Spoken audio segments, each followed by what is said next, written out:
Estamos reunidos para hablar de blockchain y criptomonedas en representación al Departamento Pedagógico de Administración. En esta ocasión vamos a estar exponiendo Emiliano Bedini y Gustavo Tapia, y justamente en el marco del Congreso ECON número 15, correspondiente al año 2021, Congreso de Gestión y Economía internacional, nacional e internacional, y en la misma, de la misma forma en que el resto de departamentos pedagógicos han abordado este importante y actual tema, le vamos a dar una mirada desde lo comercial y lo financiero. Previamente, el Departamento Pedagógico de Sistemas disertó sobre cuestiones técnicas y sobre el uso de las criptomonedas, la filosofía que tiene esta tecnología, y posteriormente el Departamento Pedagógico de Economía estuvo también comentando sobre la aplicación en los mercados de capitales y los sistemas financieros. Emiliano es una persona muy experimentada en estos temas, a pesar de su edad, tiene una gran experiencia, y vamos a poder contar algunas cosas, algunos aspectos que no son muy complicados, pero tienen lo suyo como para estar posicionados y hacernos un poco más cultos en estas temáticas. Así que bueno, vamos a dar inicio a esta exposición. A ver, Emiliano, Gustavo. ¿te parece? Empecemos un poquito por la cuestión comercial, porque hay mucho interés. No solamente nosotros somos todos del ámbito de las ciencias económicas, y es lógico que en ese ámbito, de una manera casi holística, desde lo tecnológico, lo económico, lo financiero, hasta diría después lo contable, lo impositivo, hay diferentes miradas en todo este tema que se pueden abordar desde la forma de trabajar y profesional del hombre de ciencias económicas.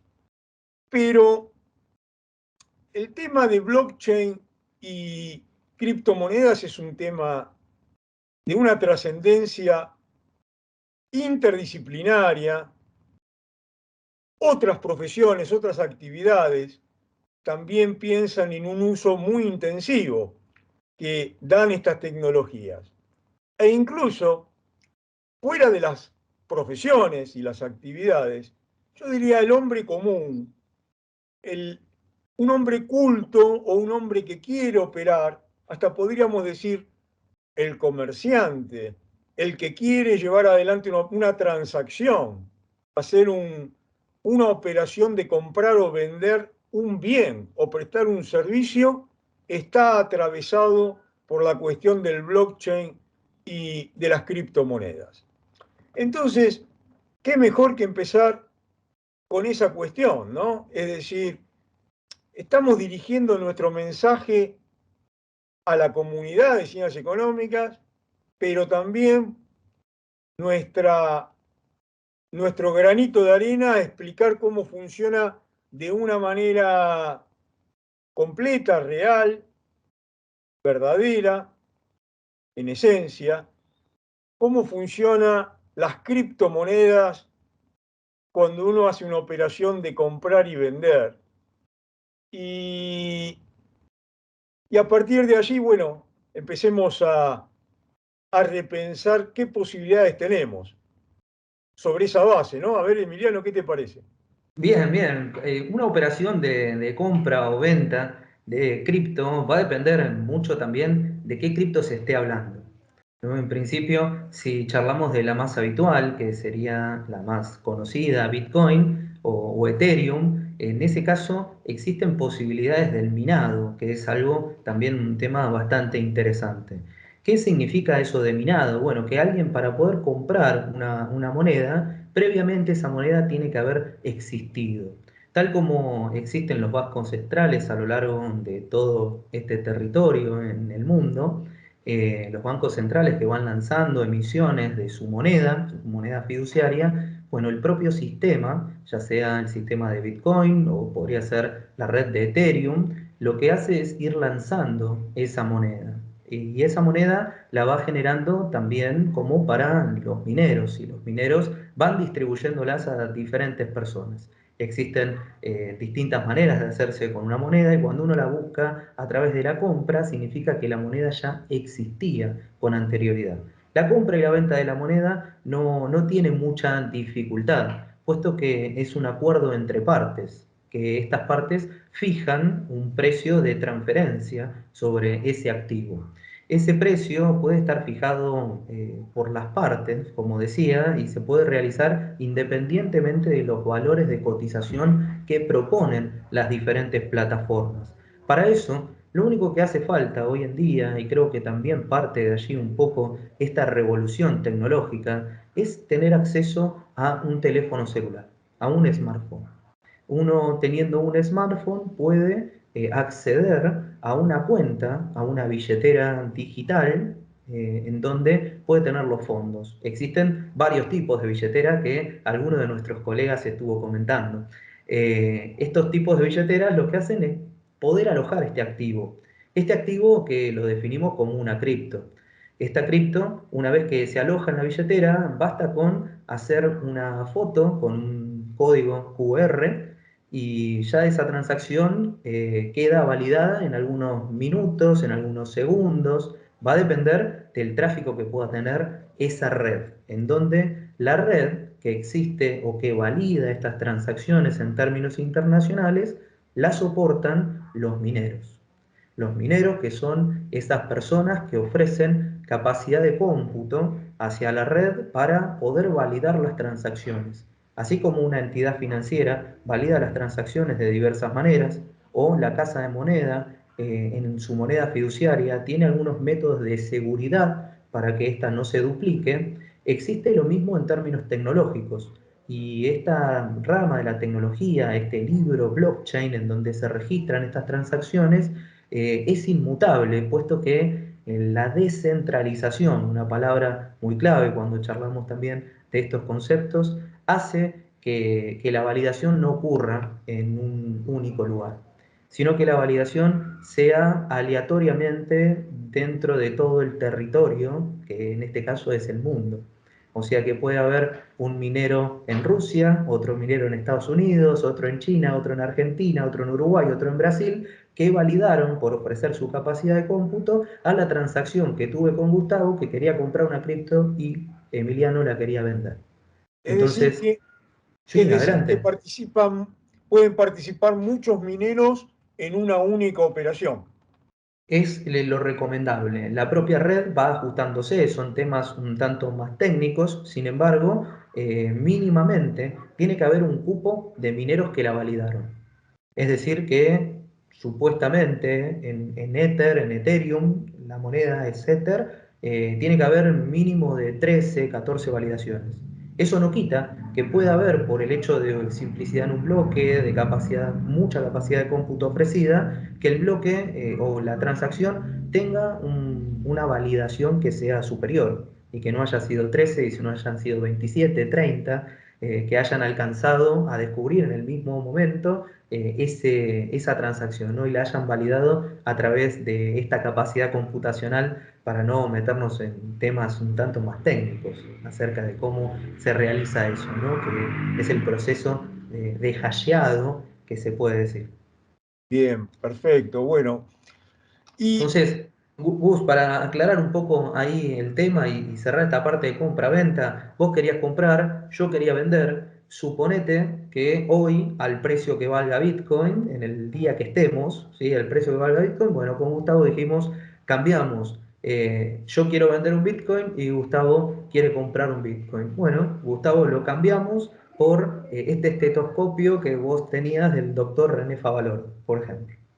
Y al final, el precio de la transacción de ese Bitcoin entre Gustavo y Emiliano no fue dinero, sino que fue un objeto que quizás para mí tenga mucho valor, ¿no? O sea que es lógicamente un acuerdo entre las partes. Ahora estas partes van a tener el pago, está sujeto, este acuerdo, una vez que se valida esta transacción, a una comisión, a una breve comisión, que en términos de dinero, y ahí sí charlando en unidades monetarias, puede ser mucho menor que las entidades financieras.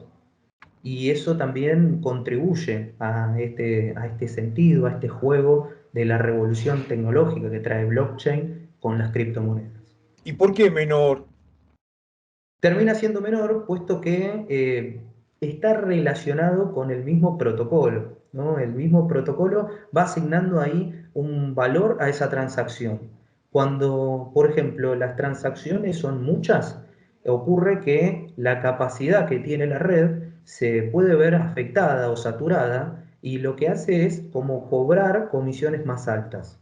¿Querés que la transacción se valide en un rango de 30 segundos? Bueno, en vez de pagar $1, $2, centavos de dólares, podés pagar $10, 20, 30, ha llegado a valores estrepitosos. Típicamente en la red de Ethereum, en los últimos días, considerando ahora este 2021, hubo un cambio trascendental en lo que son las comisiones. Tal es así o tal fue la magnitud que han tenido algunos objetos que pueden utilizarse en esta red, en la red de Ethereum, ¿no? Los famosos NFT, ¿sí? Que pueden andar por ahí, tienen cotizaciones muy altas, hacen que la red pueda llegar a tener conflictos. Y estos conflictos se traducen en costos más altos. Ahora, cuando charlamos de altos o bajos, pongamos un parámetro para poder decir qué es alto y qué es bajo. Claro. Típicamente una transacción de dinero de Argentina, por ejemplo, hacia el exterior cuesta alrededor de un 20% en dólares, ¿no? Y en Ethereum puede, o en Bitcoin puede costar muchísimo menos. Puede llegar a valer menos de 1% o centésimas de por ciento en algunos casos.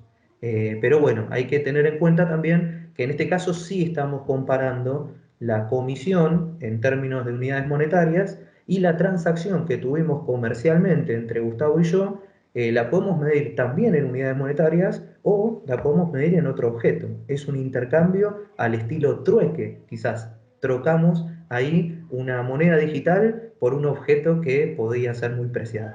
Claro, muy bien. Es decir que, por ejemplo, por un lado tenemos un proceso de desintermediación en el cual esta posibilidad, si comparamos con la transacción tradicional por vía de una transferencia, podemos observar que operando con criptos en compras y ventas y en operaciones, también en operaciones financieras, podríamos observar comisiones mucho más bajas, comparados con el otro formato, la otra estructura.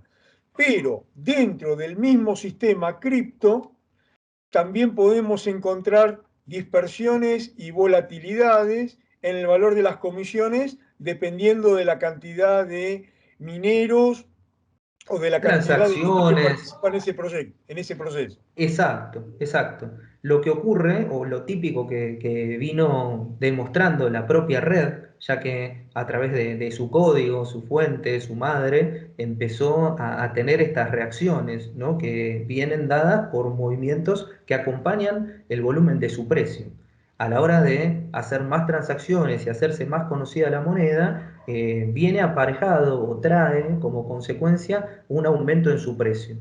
Las transacciones de Bitcoin, cuando Bitcoin valía $1, valían muchísimo más baratas de lo que pueden valer ahora, que un Claro, Bitcoin vale mucho más de $1. El tema está siempre relacionado en esa cuestión de valor. Ahora, cuando vemos que el precio, para ponerlo en términos monetarios, sube y empieza a subir y existen múltiples razones, puesto que no es una moneda, digamos, que está en términos nacionales, no relacionadas a un país en específico, sino que opera a nivel mundial. Y esta descentralización que tiene, bueno, tiene efectos también en distintas potencias mundiales, ¿no? Si, por ejemplo, China prohíbe el movimiento de cripto, la minería, cosa que ha ocurrido, genera un impacto adentro del sistema.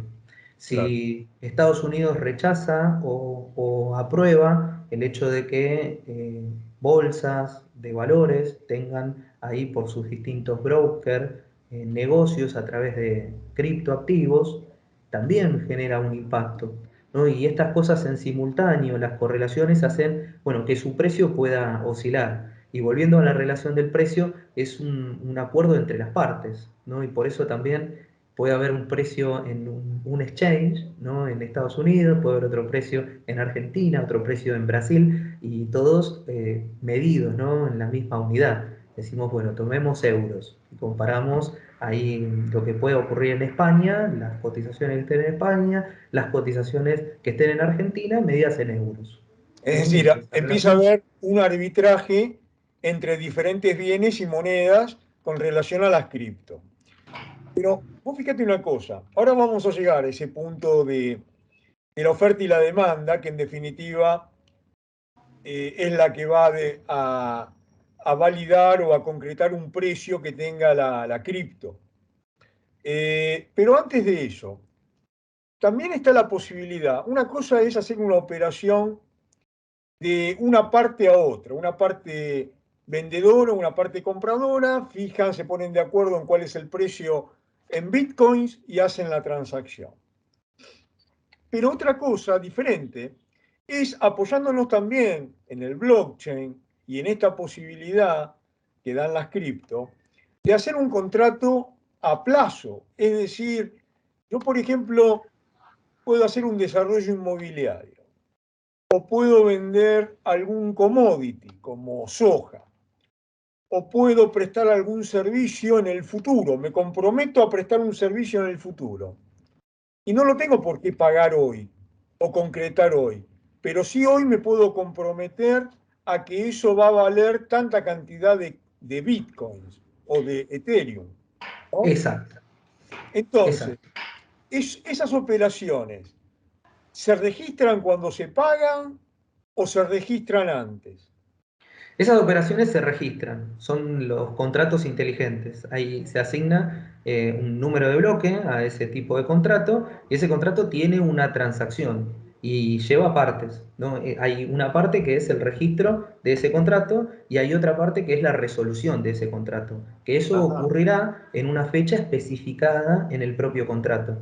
Por ejemplo, podríamos traerlo a algo que en Argentina es muy pasional, ¿no? Supónganse que hay un hincha de Boca, un hincha de River y juega Boca River y se hacen una apuesta, ¿no? Y son muy amigos y se dice, bueno, si gana Boca, me das un Bitcoin. Si gana River, te doy un Bitcoin. ¿No? Y eso lo pueden realizar sujeto a lo que ocurra en ese encuentro deportivo, Y ¿no? estará sujeto a riesgo porque puede que no se cumpla. Y además también puede ocurrir que empaten, por ejemplo. Entonces, si empatan, bueno, habrá que definir un poco mejor ese contrato. Muy bien, perfecto. Bueno, vemos entonces las posibilidades en todo lo que es la operatoria comercial, realmente el tema de operar con criptomonedas sobre la base de un sistema montado en cadena de bloques, eh, parece dar cierta seguridad, cierta confianza entre las personas que operan y también rapidez, ¿no? Hay una velocidad de que las transacciones se hacen. Habrá que ver cómo pega la cuestión regulatoria, la que fijan los gobiernos, los bancos centrales, porque en todo este arbitraje que hay, no solamente con cada gobierno tiene su moneda, pero cada gobierno también ve afectado el valor que tiene, el valor real que tiene su moneda, además del nominal, por este tipo de operatorias. Entonces, es de esperar también, así como hablamos de las ventajas que tiene operar de esta manera, ¿vos percibís que hay alguna desventaja o algún riesgo o algún peligro desde el punto de vista comercial? Desde el punto de vista comercial, como bien decís, la rama impositiva tiene mucho que ver.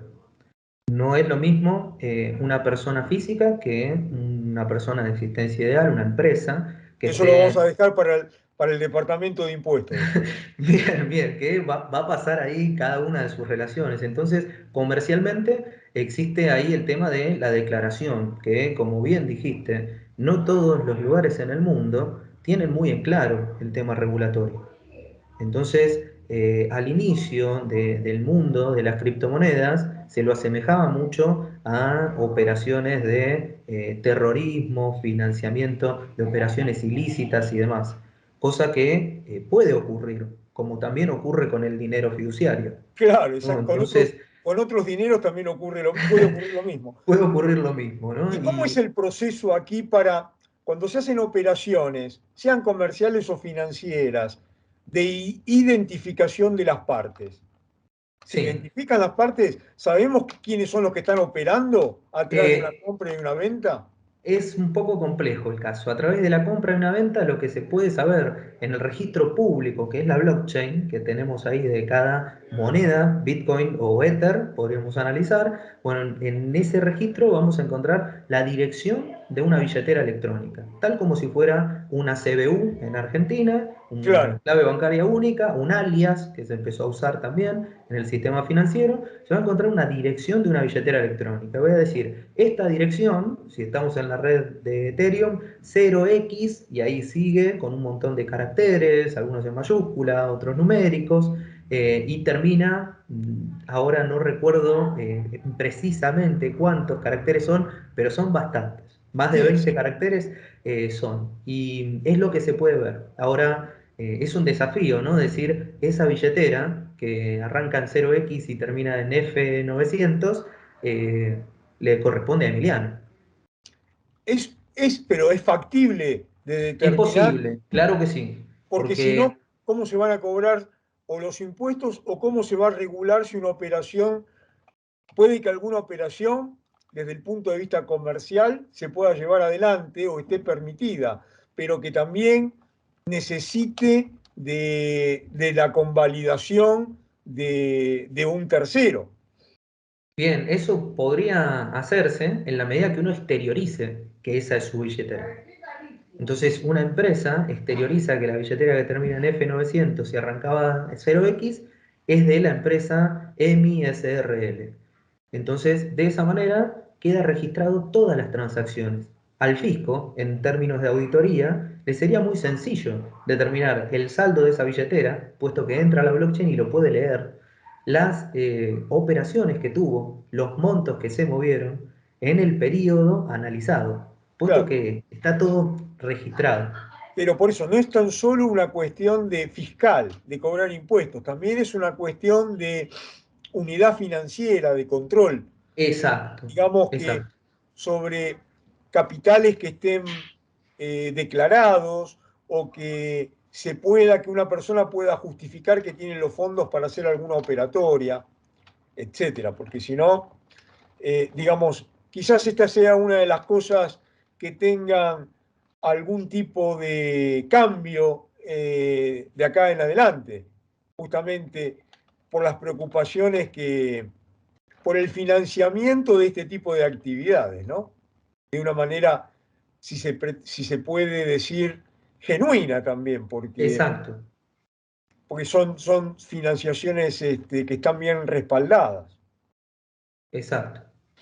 Bueno, pasemos a la cuestión más que nada de la cartera de inversión, la parte financiera. Estuvimos hablando de la parte comercial y de todo este proceso de minería. Ahora vamos a alguna cuestión financiera.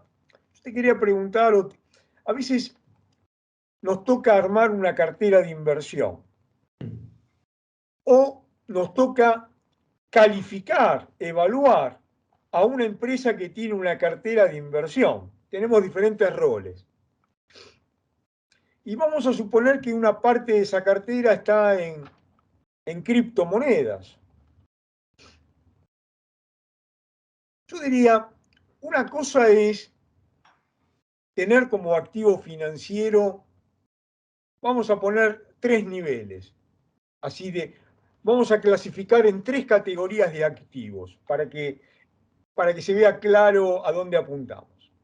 En el primer caso, tenemos acciones de una compañía. Entonces, compramos acciones de Arcor o compramos acciones de Apple, que sabemos que esas acciones están representando los negocios y actividades que Arcor y Apple llevan adelante. Es decir, si esos negocios son exitosos, la empresa seguramente va a tener rentabilidad, productividad, se va a revalorizar y va a tener impacto en los precios, en el valor y en los precios. Esa sería una situación. Otra situación es,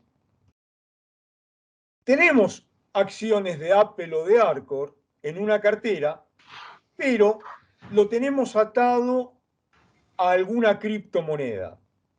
Es decir, operamos, decimos vamos a comprar o a vender acciones, pero fijamos el precio en cripto.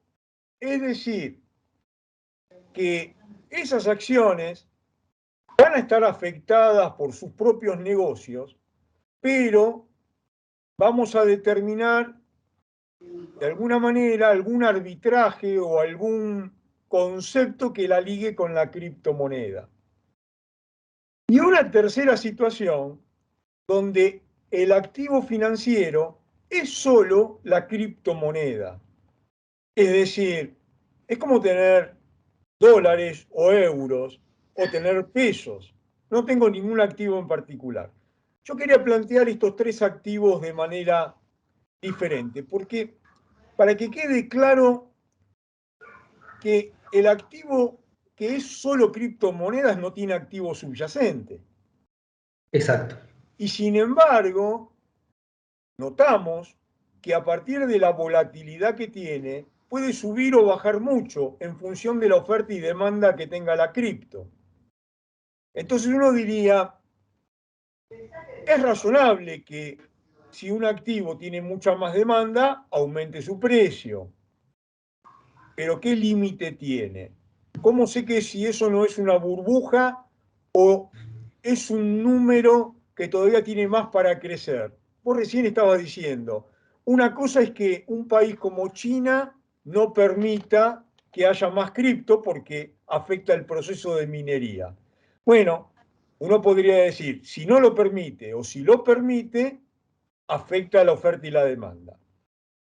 Todos los países regulan estas cosas, pero además existe un límite, ¿no? En algún momento debería haber un límite de que no se emiten más criptomonedas. Correcto, correcto. Ahí en Bitcoin tiene 21 millones y corta, y Ether, la moneda de Ethereum, en principio no tiene un límite, No tiene un sino límite. que esa puede estar afectada por inflación. Yo- Claro, entonces ahí un poco ese es el punto. ¿Vamos a hablar en el futuro de inflación en cripto? Y la otra cuestión es, ¿cuál es el riesgo de desvalorización que tiene esta moneda o de gran volatilidad, pero por lo que después en el tiempo se puede transformar en una burbuja? Lógico, lógico. Me acuerdo en épocas anteriores, por ejemplo a fines de 2017, había ocurrido el primer salto de Bitcoin a casi unos $20.000, o había llegado a tocar los $20.000 incluso. En un momento se empezó a poner nervioso el sistema financiero, y recuerdo bien que lo que ocurrió en el mercado de Chicago, se lanzaron opciones y futuros sobre Bitcoin. Estas opciones y futuros sobre Bitcoin, bueno, al principio fueron muy negociadas, ¿no? Eran el mercado de los derivados financieros con el activo subyacente esta cripto que tenía una volatilidad impresionante, ¿no? Había Claro, subido de $1000 en agosto más o menos a $20.000 para diciembre. Era un valor bastante importante. La relación luego de este movimiento tan importante en el mercado de Chicago, de opciones y futuros, fue que el precio de Bitcoin cayera a unos $3000 más o menos. Y se mantuvo oscilando en ese precio durante muchos meses, hasta que después empezó a repuntar de nuevo. Estos precios son valores que tomamos de referencia, ¿no? No son absolutos y la volatilidad es bastante grande. O sea, entre agosto y marzo había subido de 1000 a 20.000 y luego de 20.000 a 3000. En el o sea, medio subieron. tiene un riesgo alto de volatilidad. La volatilidad es muy alta, ¿no? Y ahí también está, bueno, para no dejar de lado, ¿no? A ninguno y a ninguna que piensen así, el tema de la confianza en para qué uno tiene ese activo, ¿no? Si lo toma como una inversión, bueno, ¿cuál es el horizonte temporal que va a mantener ese Bitcoin? Y luego, volviendo un poco con esa pregunta que habías hecho con temas de seguridad, ¿no? Uno, o riesgos que se les pueden encontrar, o inconvenientes también que puede haber, están relacionados con estos temas de la seguridad informática, ¿no? Que alguno de nuestros colegas va a tocar también. Esto Claro, de que tengo una cripto, bueno, ¿dónde la tengo? claro, Físicamente la puedo tener, existe alguna manera de tenerla físicamente. ¿Qué billetera tengo? ¿Cómo la uso? ¿Me pueden hackear y pueden acceder a ese portafolio que habíamos armado? ¿Puede llegar a ocurrir? Bueno, todo es posible, ¿no? Hay que tener ciertas medidas de seguridad, hay que conocer un poco el sistema para, bueno, no caer en ninguna estafa también que puede haber. claro, correcto. Está muy bien. Bueno, perfecto. Entonces, me cierra un poco el tema del armado de la cartera con todas las... Uno tendría que recomendar que una cartera de inversión, las personas que la lleven adelante, también sea efectuada por profesionales, por gente técnicamente bien dotada, ¿no? Lógico. Y tomar en cuenta todos estos aspectos peligrosos o riesgosos que a veces se presentan. Bien, ¿Sabes? sobre eso, déjame agregar esto también, Gustavo.